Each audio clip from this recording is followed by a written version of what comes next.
Hello guys, welcome back to our channel Gulia classes. आज हमारा जो है इंग्लिश के अंदर हमारा टॉपिक हमने सिलेक्ट किया है डिटेक्टिंग एरर। डिटेक्टिंग एरर क्योंकि हम इंग्लिश सीखते हैं, इंग्लिश ग्रामर सीखते हैं ताकि हम हमारे कंपटीशन एग्जाम के अंदर जो डिटेक्टिंग एरर वाला जो क्वेश्चन होता है उसको अच्छे से अटेम्प्ट कर पाए। इसके ऊपर हम जो हमारी बहुत ज्यादा एनर्जी लगाते हैं, तो हमने सोचा क्यों ना हमारा जैसे नाउन का टॉपिक कंप्लीट हो गया तो हम नाउन के ऊपर जो हमारी डिटेक्टिंग एरर्स आती हैं उनको क्यों साथ साथ कर लेंगे। तो हमारा क्या होगा इससे, ताकि हमें कॉन्फिडेंस आए कि ऐसी ऐसी एरर्स आती हैं, ताकि हमारा कंसंट्रेशन भी बढ़े जब हम टॉपिक को करें। तो चलिए आइए स्टार्ट करते हैं इसको। पहला हमारा इसके अंदर क्वेश्चन है। इसके अंदर क्या होता है, क्वेश्चन के अंदर हमने ये स्लैश लगा रखे हैं। इसका मतलब क्या है, पोर्शन के अंदर बांट दिया जाता है। जैसे ये फर्स्ट पार्ट हो गया क्वेश्चन का, ये जैसे फर्स्ट पार्ट, ये सेकंड पार्ट हो गया, और ये थर्ड पार्ट हो गया, और ये हो गया नो एरर का फोर्थ पार्ट। अब इसके अंदर क्या बताना होता है कि इनमें से किस पार्ट के अंदर जो है गलती है, एरर डिटेक्ट करनी है। और ये हमारा एसएससी 2004 के अंदर जो टैक्स असिस्टेंट का पेपर हुआ था, इनकम टैक्स का, उसके अंदर ये क्वेश्चन आया था। तो इसके अंदर क्या दे रखा है, my sister slash has read pages after pages of the Bible. अब देखिए आप, इसके अंदर हमें क्या दे दिया गया कि अगर जनरली हम इसको पढ़े तो हमें लग रहा है क्वेश्चन तो ठीक है, लेकिन ये इनके जो सेंटेंस लिख रखे हैं ठीक है, लेकिन ऐसा नहीं है। इसके अंदर जैसे आफ्टर आया, आफ्टर हमारी क्या है, एक प्रीपोजिशन है, और ये एक हम रूल भी कह सकते हैं, या फिर रूल ना कहें तो एक बिल्कुल सिंपल लेवल लैंग्वेज की जो इंग्लिश की बात है कि जो भी प्रीपोजिशन होती है उसके बाद जो नाउन्स आती है हमारी, वो दोनों तरफ सेम होती है, सिंगुलर फॉर्म के अंदर होती है। अब वैसे ही पढ़ेंगे, पेजेस आफ्टर पेजेस थोड़ी पढ़ता है कोई, किसी भी बुक के पढ़े तो पेज, एक पेज के बाद दूसरा पेज पढ़ेगा। अब ये थोड़ा पेजेस के बाद पढ़ेगा, यानी कि इसलिए हमें एरर बिल्कुल जनरली दिख रही है। अगर किसी बच्चे ने थोड़ी ही प्रैक्टिस करेगी तो उसको पता चल जाएगा। तो पेजेस आफ्टर पेजेस नहीं, पेज आफ्टर पेज आना चाहिए इसके अंदर, पेज आफ्टर पेज।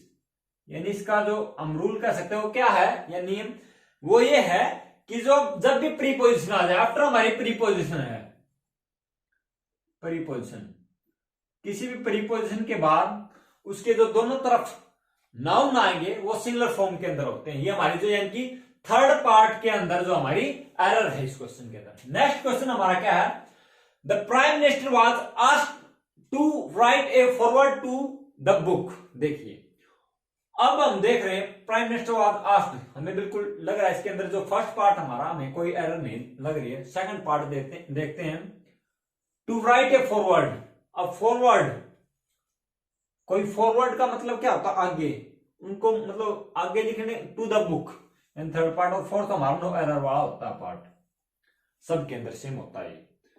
अब इसके अंदर जो फॉरवर्ड वर्ड आ गया उसके अंदर हमें क्या गड़बड़ लग रही है, फॉरवर्ड का मतलब होता है आगे, लेकिन ये यहां क्या कहना चाह रहा कि उसने प्राइम मिनिस्टर को पूछा कुछ लिखने के लिए बुक के अंदर, तो फॉरवर्ड की जगह वर्ड राइट होना चाहिए फॉरवर्ड। फॉरवर्ड क्या होता है, फॉरवर्ड होता हमारी प्रस्तावना।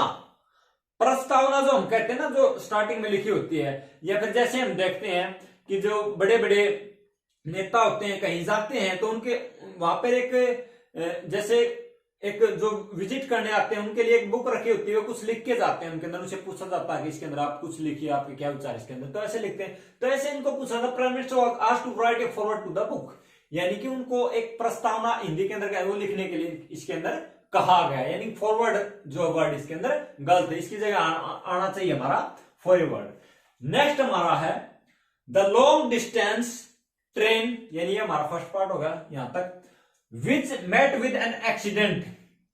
Second part was carrying some army personnel, ये हमारा थर्ड पार्ट हो गया, और फोर्थ हमारा नो एरर। एक बात देखिए आप, ये भी हमारा एसएससी टैक्स असिस्टेंट के अंदर आया है, और ये भी आया था 2005 के अंदर, दोनों के दोनों। इसके अंदर हमें क्या पूछ लिया, आर्मी पर्सनल। आर्मी पर्सनल क्या होता है, पर्सनल, पर्सनल तो होता है एक एडजेक्टिव, पर्सनल का मीन्स मेरा पर्सनल, खुद का।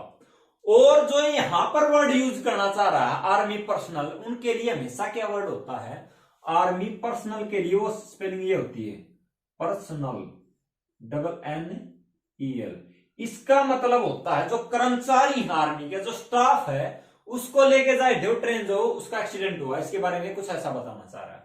यानी कि ये पर्सनल की स्पेलिंग मिस्टेक करते हैं।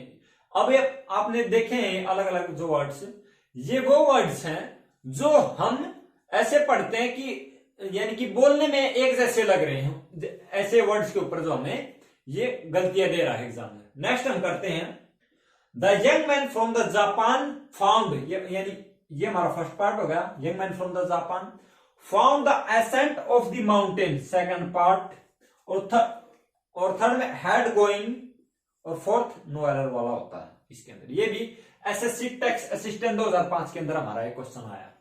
अब देखिए फिर से वही गलती कर दी कि जो बोलने में एक जैसे वर्ड्स लग रहे हैं नाउन के, उनके अंदर गड़बड़ कर रहा।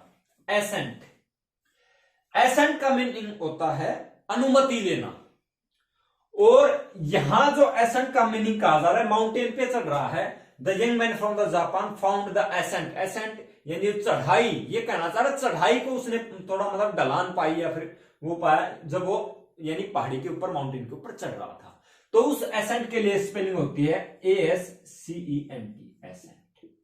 ये यानी कि तीनों हमने जो क्वेश्चंस देखे हुए ऐसे क्वेश्चंस हैं, उनके जो एरर दे रखी है कि बोलने में वर्ड हमें एक जैसे लग रहे हैं लेकिन स्पेलिंग मिस्टेक कर रखी है, यानी कि कहना कुछ और जा रहा है। नेक्स्ट हमारा है फिफ्थ, इसके अंदर क्या दे रखे है, the items I like most, first part, were the for rosewood carvings and teakwood furniture, यानी रोजवुड कार्विंग्स सेकंड, एंड से हमारा स्टार्ट हो गया थर्ड, टीकवुड फर्नीचर, ये थर्ड पार्ट है यहां तक, और ये हो गया हमारा फोर्थ। एक बात मैं अब आपको यहां बताने, रोजवुड का मतलब होता है शीशम, ये वो सैगुन होता था, टीकवुड शायद, रोजवुड शीशम है। ये क्या कह रहा है, अब ऐसे क्वेश्चन के अंदर मैं आपको ये इतनी बार एरर दी जाती है, ये जो हमें वर्ड दिया गया फर्नीचर्स,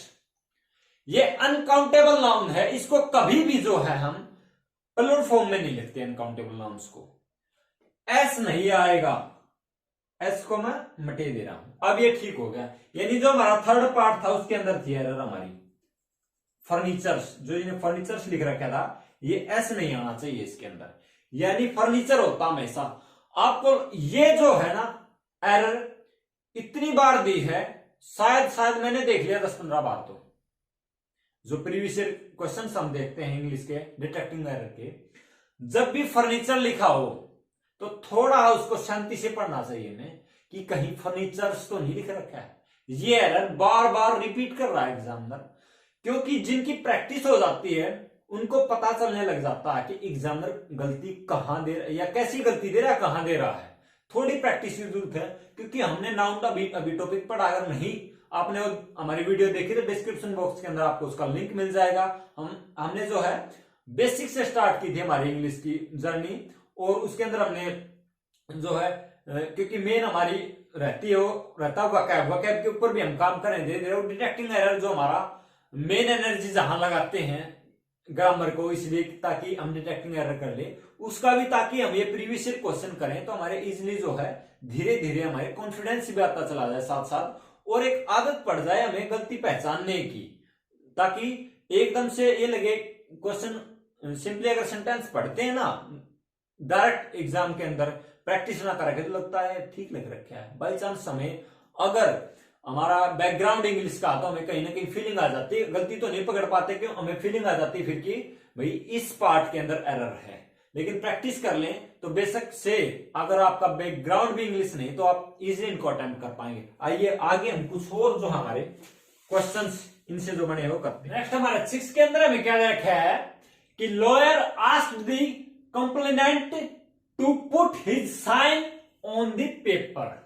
बिल्कुल हमें लग रहा है सेंटेंस में कोई एरर नहीं है, लेकिन यहां पर जो साइन लिखा गया है ना, साइन एक वर्ब होती है और यहां पर हमें वर्ब की जरूरत नहीं है, यहां पर जरूरत है हमें नाउन की, और साइन की जगह आना चाहिए यहां पर सिग्नेचर, सिग्नेचर आना चाहिए ना कि साइन। यानी कि ये हमारा फर्स्ट पार्ट हो गया सेकंड पार्ट के अंदर हमारी एरर है, ये हो गया थर्ड और ये फोर्थ हमेशा नो एरर होता है इनके अंदर। यानी कि सेकंड पार्ट के अंदर एरर साइन की जगह आएगा सिग्नेचर।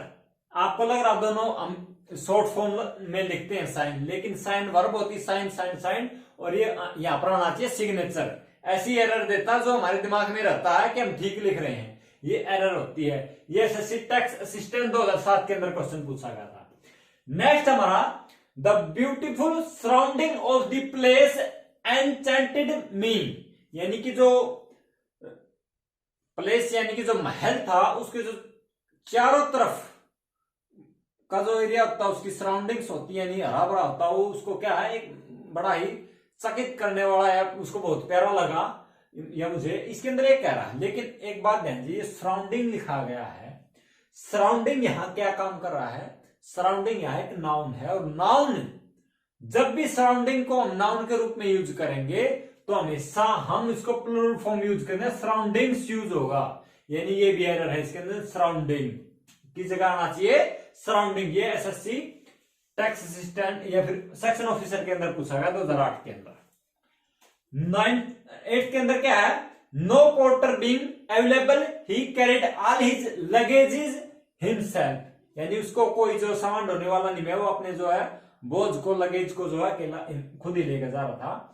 तो एक और, जैसे मैंने फर्नीचर कहा ना, वैसे ही दिमाग के अंदर फिट कर लेना, कहीं भी लगेजेस लिखा मिले तो वो एरर है, लगेज आना चाहिए, यहां पर एस नहीं आएगा, इसके लगेज होना चाहिए, LUGGAGE लगेज आना चाहिए। ये एरर भी 10-15 बार दे चुका है एसएससी, और अदर एग्जाम्स के अंदर भी ऐसी एरर बनती हैं, ये ध्यान रखना, लगेजेस नहीं होता, लगेज होता है, और हमें ऐसा लगता है कि ये जो है ठीक लिखा हुआ है, लेकिन लगेज आना चाहिए हमेशा। सेक्शन ऑफिसर एसएससी 2008 के अंदर ये पूछा गया था। नेक्स्ट हमारा the sceneries of Kashmir is very charming. अब सीनरीज कभी भी इसको प्लूरल में नहीं लिखे, सीनरी लिखा जाता है, यानी कि IES की जगह आएगा SCENERY, scenery of Kashmir is very charming, क्योंकि तस्वीर एक ही है और यहां पर सीनरी जब भी लिखा जाता है, ये जो है अनकाउंटेबल, या इसको जो है क्या अनकाउंटेबल नाउन कह सकते हैं, इसको जो कभी भी प्लूरल फॉर्म में नहीं लिखते। ये भी ध्यान रखना दिमाग के अंदर, बार बार एरर पूछी जा रही है भी, क्योंकि आप 20-50 जब एरर एक टॉपिक के ऊपर कर लेंगे तो आपको ये समझ में आना लग जाएगा इस टॉपिक से एग्जामिनर इस प्रकार से एरर हमें दे रहा है, तो हमें जो है कॉन्फिडेंस आना स्टार्ट हो जाएगा। तब हमें प्रैक्टिस करने का भी फायदा है, बिना डायरेक्शन के प्रैक्टिस करने का भी फायदा नहीं, वैसे लगे रहो किताबों के पीछे, कोई फायदा नहीं। अब आपको पता चल जाए नाउन से ये हमारे 50 जो है 20-50 हमारी जो एरर्स हैं रिपीटेडली हो रही हैं, तो कोई एग्जाम हो गया, जब भी इनसे जो एरर्स बनती हैं तो एग्जाम के दिमाग में यही वर्ड्स रहते हैं, क्योंकि इनको पढ़ते हुए या तो दे रहा हो कि प्लूरल फॉर्म में नहीं होना चाहिए या प्लूरल में होना चाहिए, कुछ ऐसी एरर दे दी, या कुछ ऐसे वर्ड दे रहा है जो हमें बोलने में एक जैसे लगते हैं लेकिन स्पेलिंग मिस्टेक होती है उनके अंदर, यानी कि दूसरा वर्ड यूज होना चाहिए। 10th हमारा क्या था, misogynist hates all mother in laws lady doctors and housemaids. Misogynist यानी हेट्स, यानी कि जो महिलाओं से हेट करता है, वो हेट कर रहा है all mother in laws, lady doctors and housemaids. अब ये भी है ध्यान रखना, यानी कि जब भी mother in law, father in law, इनका प्लूरल बनाना होना में, इन लॉज के अंदर ऐसा नहीं आएगा, ये तो ला ही रहेगा LAW। हमेशा अगर हमें इनका प्लूरल करना है, क्योंकि यहां प्लूरल यूज होगा, ऑल है मदर्स इन लॉ होना चाहिए यहां पर, यानी कि all mothers in law, lady doctors and housemaids, no, यानी कि ये हमारा फर्स्ट पार्ट था, ये सेकंड पार्ट के अंदर एरर दे रखी है, ये थर्ड है। ऐसे इसके अंदर जो पार्ट्स मैंने स्लैश लगा रखे हैं, ये जो पार्ट्स के अंदर डिवाइड कर रखे हैं इन्होंने, हमें ऐसे एरर बताना होता है, इनको ABCD बोल देते हैं कि A के अंदर एरर है, B के अंदर एरर है, C के अंदर है, वो हमें जो हमारी OMR शीट के अंदर या फिर कंप्यूटर के अंदर उसको क्लिक करना होता है, यानी यहाँ पे यूज होगा मदर्स इन लॉ। ये भी एरर जो है बार बार आ रही है। तो आई होप आपको ये हमारी क्लास पसंद आई होगी। इस क्लास में इतना ही, नेक्स्ट क्लास में मिलते हैं, तब तक जो है अपना ख्याल रखिए, अपनी जो प्रिपरेशन को अच्छे से करते रहिए। अगर आपको हमारी पसंद आ रही तो गुलिया क्लासेस को सब्सक्राइब कर लीजिए, हमारी वीडियोज को लाइक कीजिए, शेयर कीजिए। Thank you. जय हिंद, जय भारत।